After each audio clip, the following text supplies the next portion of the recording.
We begin with some encouraging news. The condition of both students who were shot at Evergreen High School Wednesday have improved. I'm glad you're with us this Friday evening. I'm Shannon Ogden. And I'm Natalie Chuck. 2 students were hurt when a fellow student opened fire at the school on Wednesday. Now tonight we've learned one of the victims, who is at Children's Hospital, is now in serious condition, upgraded from critical. The other victim is being treated at St. Anthony in Lakewood. While they remain in critical condition, we're told they are now stable. The shooter died Wednesday after turning the gun on himself. Evergreen High School will remain closed on Monday. And while we dig for answers about this investigation, the community now is focused on healing. Denver 7's Allie Jenner-John has been in Evergreen all day looking into whether the shooter's parents should be held responsible. But Allie, what you heard from people out there today was not so much about this investigation, it was about the resilience of this community. Yeah, Natalie, Shannon, I came here today trying to speak to community members that maybe had some questions they wanted answered that they feel like they hadn't gotten out of the investigation so far.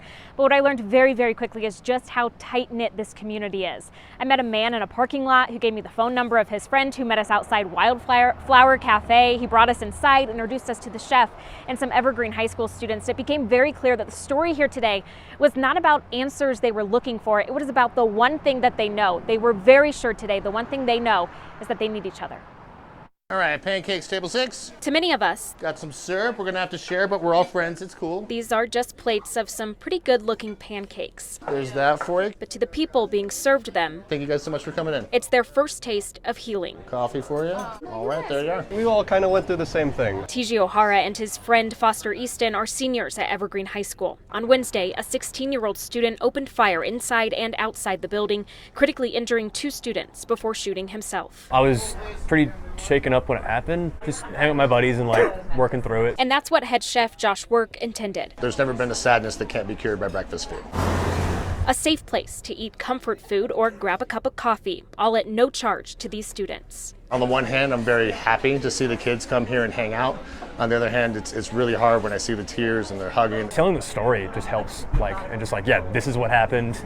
And just that, I don't know, that's helping me move on. It's good to have other people that understand what you're going through. And when talking about it gets tough, they won't have to look far for silent support. We've been gathering as businesses to figure out how we could just bring morale to our downtown and really support the community. The Downtown Business Association and students placing these signs across the community Friday. We're really grateful for everything the district and the school and the community has done for us.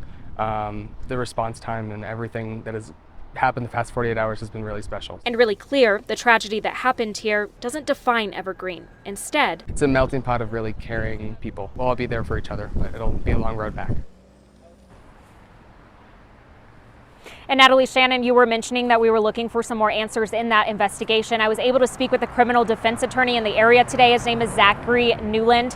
He has no ties to this case, and to be clear, we don't know where the investigation stands right now when it comes to looking into the shooter's parents. But Newland does tell me he thinks this community will be itching for someone, maybe the parents, to be held responsible for this. Shannon, when we have those answers, we will be here to bring them to viewers. All right, I know you will. All right, such good folks there. Allie Jenner-John in Evergreen, we appreciate that. Now, Denver 7 is limiting our use of the suspect's name in this shooting to avoid giving him notoriety. Now, we shared his name in a photo yesterday after we learned his identity, but we want to keep the focus on the victims and focus on what the community can learn from this tragedy. Denver 7 viewer Jordan sent us a very thoughtful email. He said, mass shooters and teen school shooters in particular are seeking notoriety. Continue full coverage, including the victims, the motivation, the learnings. But Jordan says, don't encourage the next shooter by making the last one infamous. And we're on the same page here with you, Jordan. Thanks so much for that thoughtful email. And there was a campaign launched by the families of the Aurora Theater shooting victims. They called it No Notoriety, urging media and law enforcement to focus less on the people who do these awful things and more on the victims and the heroes. Now, students across other Jefferson County public schools are standing in solidarity with Evergreen tonight. We saw hundreds of students from Wheat Ridge High School and Stanley Lake High School walk out of class today, calling for an end to gun violence in schools. We heard from the students who organized this walkout saying it is time for change. It's scary to think about, going to school every day, there's a chance of a shooting or a tragedy to occur. Well, I think mentally exhausted is kind of the perfect way to put it. Every day I'm going to school and there's a chance that something's going to happen. Many students we talked to say they want lawmakers to do more to address gun violence and safety in schools. You're going to hear much more from these students coming up tonight at 6:30. And going in depth on school safety in Colorado, as we told you last night at 6, there was no school resource officer at Evergreen High when the shooting happened. So we have a couple of part-time SROs that share this school right now. There was no one from the SRO unit at the school when the shooting started. He was there until about 10:30, 10:45, and then he was dispatched out here for an accident. Now, we've heard concerns from many of you over the last few days about how schools are staffed for safety and whether changes could be coming. In neighboring Douglas County, a school shooting 6 years ago prompted a major overhaul of its SRO program. Back on May 7th in 2019, 2 gunmen opened fire inside STEM School Highlands Ranch. 18-year-old Kendrick Castillo was killed and 8 others were hurt. There was no SRO from the Douglas Sheriff's Office on duty that day.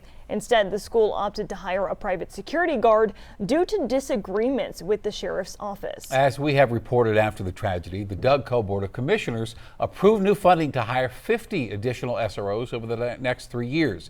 Well, today, Douglas County Schools tell us they have 43 officers in the SRO unit with coverage at every school in the district. In fact, now making it the largest SRO program in the state.